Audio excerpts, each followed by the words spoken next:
बहुत पुरानी बात है। धारा नगरी में गंधर्व सेन नाम का एक राजा राज करते थे। उसके 4 रानियां थीं। उनके 6 लड़के थे जो सबके सब बड़े ही चतुर और बलवान थे। संयोग से एक दिन राजा की मृत्यु हो गई और उनकी जगह उनका बड़ा बेटा शंख गद्दी पर बैठा। उसने कुछ दिन राज किया, लेकिन छोटे भाई विक्रम ने उसे मार डाला और स्वयं राजा बन बैठा। उसका राज्य दिनों दिन बढ़ता गया और वह सारे जम्बूद्वीप का राजा बन बैठा। एक दिन उसके मन में आया कि उसे घूमकर सैर करनी चाहिए और जिन देशों के नाम उसने सुने हैं उन्हें देखना चाहिए। सो वो गद्दी अपने छोटे भाई भर्तृहरि को सौंपकर योगी बनकर राज्य से निकल पड़ा। उस नगर में एक ब्राह्मण तपस्या करता था। एक दिन देवता ने प्रसन्न होकर उसे एक फल दिया और कहा कि इसे जो भी खाएगा वो अमर हो जाएगा। ब्राह्मण ने वो फल लाकर अपनी पत्नी को दिया और देवता की बात भी बता दी।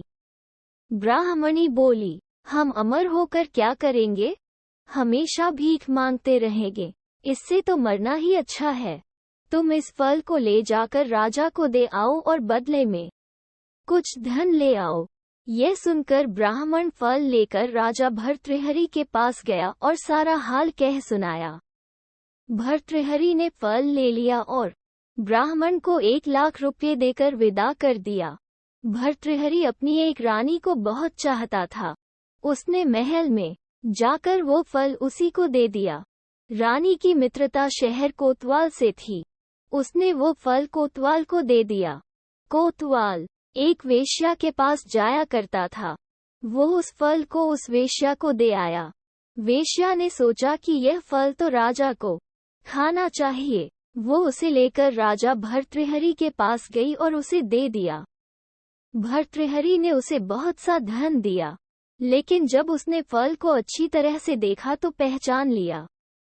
उसे बड़ी चोट लगी, पर उसने किसी से कुछ कहा नहीं। उसने महल में जाकर रानी से पूछा कि तुमने उस फल का क्या किया? रानी ने कहा, मैंने उसे खा लिया। राजा ने वो फल निकालकर दिखा दिया। रानी घबरा गई और उसने सारी बात सच सच कह दी। भर्तृहरि ने पता लगाया तो उसे पूरी बात ठीक ठीक मालूम हो गई। वो बहुत दुखी हुआ।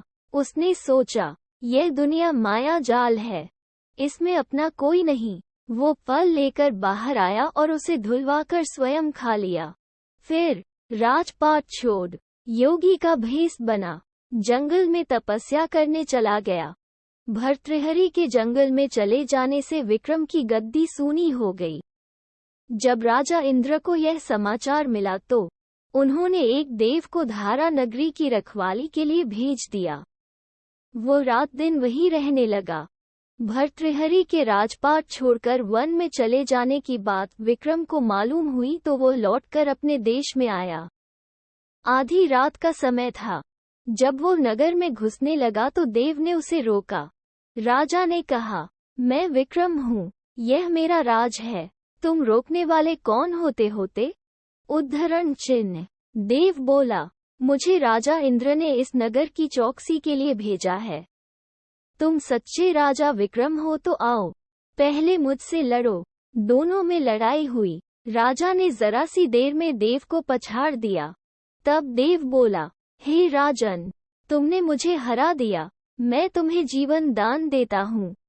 इसके बाद देव ने कहा, एक नगर और एक नक्षत्र में तुम 3 आदमी पैदा हुए थे। तुमने राजा के घर में जन्म लिया, दूसरे ने तेली के और तीसरे ने कुम्हार के। तुम यहाँ का राज करते हो। तेली पाताल का राज करता था। कुम्हार ने योग साधकर तेली को मारकर शमशान में पिशाच बना सिरस के पेड़ से लटका दिया है। अब वो तुम्हें मारने की फिराक में है, उससे सावधान रहना। इतना कहकर देव चला गया और राजा महल में आ गया। राजा को वापस आया देख सबको बड़ी खुशी हुई। नगर में आनंद मनाया गया। राजा फिर राज करने लगा। एक दिन की बात है कि शांतिशील नाम का एक योगी राजा के पास दरबार में आया और उसे एक फल देकर चला गया। राजा को आशंका हुई कि देव ने जिस आदमी को बताया था, कहीं यह वही तो नहीं है। यह सोच उसने फल नहीं खाया, भंडारी को दे दिया। योगी आता और राजा को एक फल दे जाता। संयोग से एक दिन राजा अपना अस्तबल देखने गया था। योगी वहीं पहुंच और फल राजा के हाथ में दे दिया। राजा ने उसे उछाला तो वो हाथ से छूटकर धरती पर गिर पड़ा। उसी समय एक बंदर ने झपटकर उसे उठा लिया और तोड़ डाला। उसमें से एक लाल निकला, जिसकी चमक से सबकी आंखें चौंधिया गईं। राजा को बड़ा अचरज हुआ। उसने योगी से पूछा, आप यह लाल मुझे रोज क्यों दे जाते हैं? उद्धरण चिन्ह। योगी ने जवाब दिया, महाराज, राजा, गुरु, ज्योतिषी, वैद्य और बेटी, इनके घर कभी खाली हाथ नहीं जाना चाहिए। राजा ने भंडारी को बुलाकर पीछे के सब फल मंगवाए। तुड़वाने पर सब में से एक एक लाल निकला। इतने लाल देखकर राजा को बड़ा हर्ष हुआ। उसने जौहरी को बुलवाकर उनका मूल्य पूछा। जौहरी बोला, महाराज, ये लाल इतने कीमती है कि इनका मोल करोड़ों रुपयों में भी नहीं आंका जा सकता। एक एक लाल एक एक राज्य के बराबर है। यह सुनकर राजा योगी का हाथ पकड़कर गद्दी पर ले गया। बोला, योगी राज, आप सुनी हुई बुरी बातें दूसरों के सामने नहीं कही जाती। राजा उसे अकेले में ले गया। वहां जाकर योगी ने कहा, महाराज, बात यह है कि गोदावरी नदी के किनारे मसान में मैं एक मंत्र सिद्ध कर रहा हूँ। उसके सिद्ध हो जाने पर मेरा मनोरथ पूरा हो जाएगा। तुम एक रात मेरे पास रहोगे तो मंत्र सिद्ध हो जाएगा। एक दिन रात को हथियार बांधकर तुम अकेले मेरे पास आ जाना। राजा ने कहा, अच्छी बात है। इसके उपरांत योगी दिन और समय बताकर अपने मठ में चला गया। वो दिन आने पर राजा अकेला वहां पहुंचा। योगी ने उसे अपने पास बिठा लिया। थोड़ी देर बैठकर राजा ने पूछा, महाराज, मेरे लिए क्या आज्ञा है? उद्धरण चिन्ह। योगी ने कहा, यहाँ से दक्षिण दिशा में 2 कोस की दूरी पर मसान में एक सिरस के पेड़ पर एक मुर्दा लटका है। उसे मेरे पास ले आओ, तब तक मैं यहाँ पूजा करता हूँ। यह सुनकर राजा वहां से चल दिया। बड़ी भयंकर रात थी। चारों ओर अंधेरा फैला था। पानी बरस रहा था। भूत प्रेत शोर मचा रहे थे। सांप आकर पैरों में लिपटते थे। लेकिन राजा हिम्मत से आगे बढ़ता गया।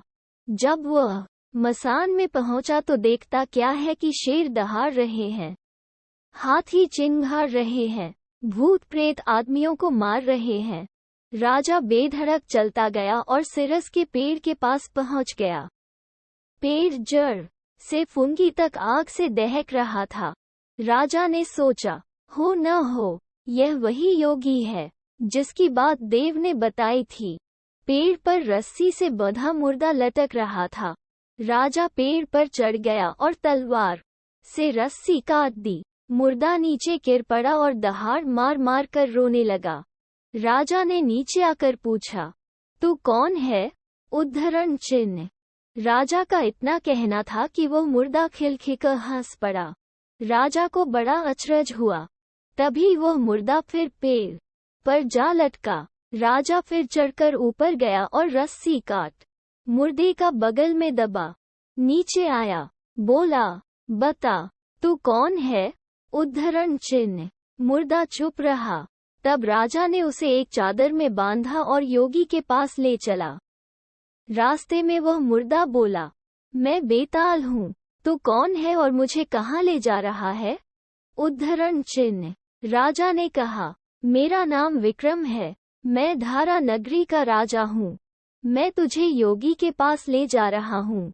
बेताल बोला, मैं एक शर्त पर चलूंगा। अगर तू रास्ते में बोलेगा तो मैं लौटकर पेड़ पर जा लटकूंगा। राजा ने उसकी बात मान ली। फिर बेताल बोला, पंडित, चतुर और ज्ञानी, इनके दिन अच्छी अच्छी बातों में बीतते हैं, जबकि मूर्खों के दिन कलह और नींद में। अच्छा होगा कि हमारी राह भली बातों की चर्चा में बीत जाए। मैं तुझे एक कहानी सुनाता हूँ। ले, सुन।